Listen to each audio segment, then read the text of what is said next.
My breath came in short, panicked gasps as I tore through the dimly lit hallways of the radio station.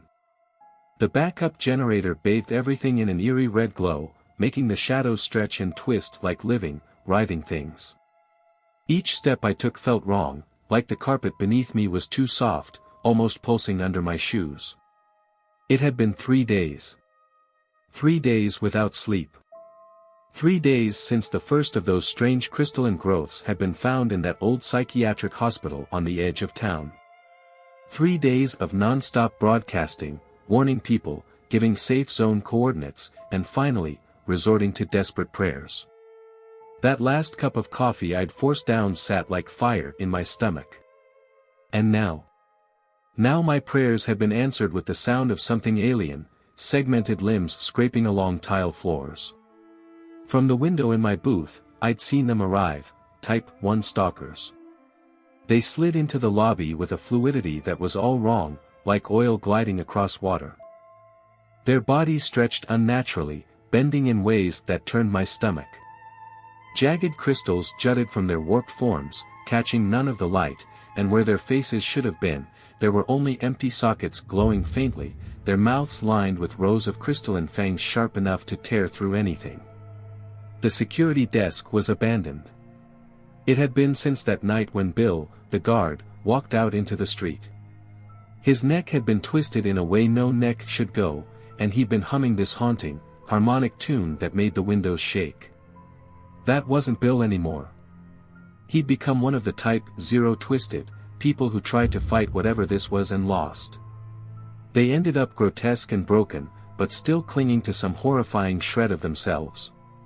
Bill's shredded uniform now dangled from one of the stalkers chasing me. I held my phone up, recording my voice for the emergency broadcast system. "This is Jessica Harper," I whispered, keeping it steady as best I could. "KCRW 89.9 is shutting down. They're here. The black signal, it's twisting everything. If anyone can hear this, if you're still human, stay quiet. Stay hidden. Stalkers hunt in packs, and they're guided by shared pain, emotional pain. They can sense it in you." A wet, slithering noise from the corner yanked me out of the moment. I ducked into the break room, crouching low by the window. Out there, the city was unrecognizable.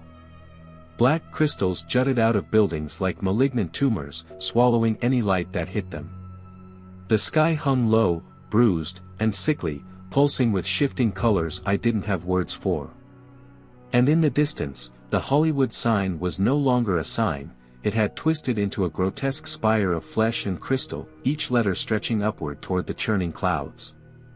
My phone buzzed. The community chat was still active, though it barely felt human anymore. "They're coming through the walls now, the spires are bleeding shadows." My sister started singing and walked into that thing. Her skin was changing, I can see through my bones, and they're turning black. Does anyone else taste colors? The air tastes like screaming shelter at 4th/main compromised. Harvesters inside. All singing, police station gone. Weavers building nest structures, please someone help my children are. The messages stopped abruptly as something dark and viscous dripped onto my screen. I froze, my eyes darting upward.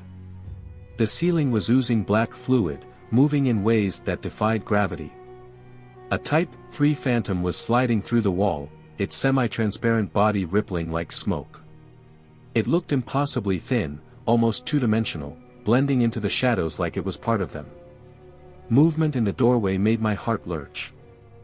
A stalker unfolded itself there, its segmented frame bending unnaturally as it stepped into view. The emergency lights glinted off jagged crystals protruding from its mangled face, where once there'd been flesh. And hanging from its elongated neck was something heartbreakingly familiar, a press pass. Johnson. Johnson from the morning show. Just last week, we'd been joking about our retirement plans. Now he was this thing, blocking the only way out. The creature tilted its head, its jagged neck creaking like breaking glass. From somewhere deep within its twisted body, it tried to speak. It was my name. "Jessica," it rasped, the sound garbled and distorted by vocal cords no longer human. Black ichor streamed from its glowing eye sockets, and its skin was this terrible fusion of necrotic flesh and crystal. The black signal had done this. I grabbed the nearest thing, a coffee mug, and hurled it at the creature's face, shattering the crystal cluster around its eyes. The thing screamed, a high-pitched, gut-wrenching sound that made my ears feel like they were splitting open. And then I ran. Behind me, I could hear them coming, the sharp crack of crystals grinding against the walls, the wet, slapping sound of those horrific limbs on the floor. And all I could do was keep moving. I sprinted past the engineering booth where Mike had first taught me the ropes 15 years ago. Now, Mike was no longer Mike, he'd become a Type-C echo. His mind, still intact but enslaved, was now a living archive for the signal. I didn't look too long. Just seeing him like that made my stomach churn. I kept going, past the wall of vinyl records I'd spent my whole career curating. Some of them were glowing faintly now, emitting these awful, otherworldly frequencies. I'd heard enough stories, those sounds could turn your teeth to crystal if you listened too long. The framed photos on the wall showed smiling faces of old radio personalities, but the glass was cracked, and the images were twisting, morphing into grotesque versions of what they used to be. My legs were on fire, but I couldn't stop. The pack was closing in.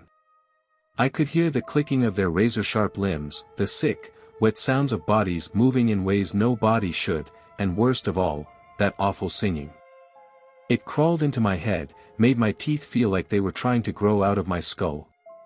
They were coordinating through that psychic hive mind of theirs, cutting off every escape route, moving like liquid, some through the vents, others along the walls, or phasing through doorways like the Type-3 phantoms. I had only one shot. The roof. I slammed through the stairwell door, taking the steps 3 at a time. Behind me, the stalkers flowed upward like a tide, their twisted limbs wrapping around railings as they climbed. One leapt across the central gap, its body unfurling midair like a grotesque, bloody flower.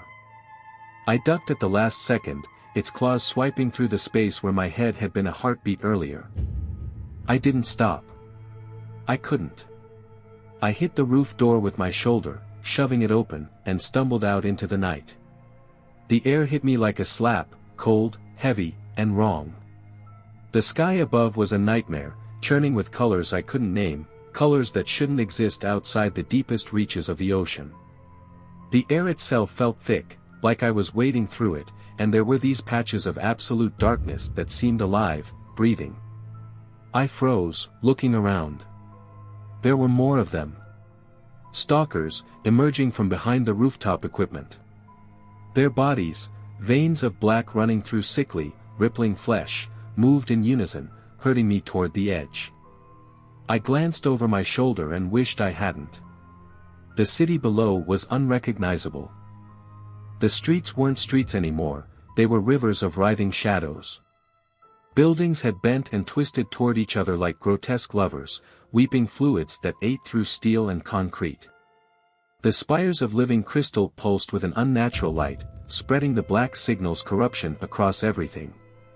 "All right," I whispered to myself, backing up until my heels hit the low wall at the edge of the roof. "All right, this is it." The stalkers tensed, their crystalline blades extending, ready to strike. But just as they moved to lunge, they stopped. Every single one of them froze, their heads snapping upward in unison, like something had called to them. The air itself seemed to hold its breath. I followed their gaze, and when I saw it, I couldn't breathe. The clouds were tearing open, splitting like infected wounds. From those rips came something worse, something alive. A darkness that flowed with purpose, pouring out of the sky. And then I saw them. The monarchs. Type-6 entities. Behemoths of unimaginable power, these things weren't just creatures, they were manifestations of the signal itself. Their massive, shifting forms were conduits to whatever lay beyond those tears in reality. Each one was a mountain of twisted flesh and jagged crystal, constantly reshaping itself, like it wasn't bound by the laws of our world. Wherever they passed, the very fabric of reality tore apart, buildings melted like wax, and people screamed as their bodies twisted into things no longer human. 6 of them emerged from the sky, their arrival widening the wounds in reality. Through those gaps, I caught glimpses of something I wished I hadn't, a realm of impossible, pulsating flesh and living crystal. It wasn't just another world. It was a nightmare. The city below convulsed in response. The spires of crystal wept black ichor that devoured everything it touched. Streets, buildings, even the air itself, all of it was being rewritten.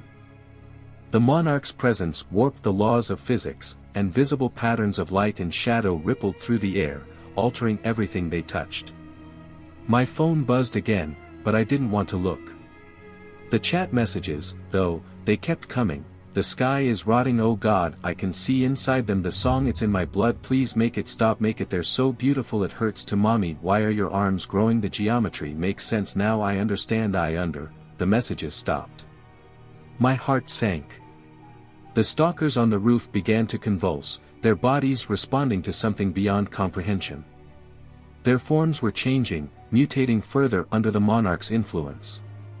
And then, as if on autopilot, I reached for my phone. Even now, even as the world collapsed around me, I needed to document it. This is Jessica Harper, still broadcasting, I said, my voice somehow steady. I'm on the roof of KCRW. The monarchs have arrived. They're indescribable.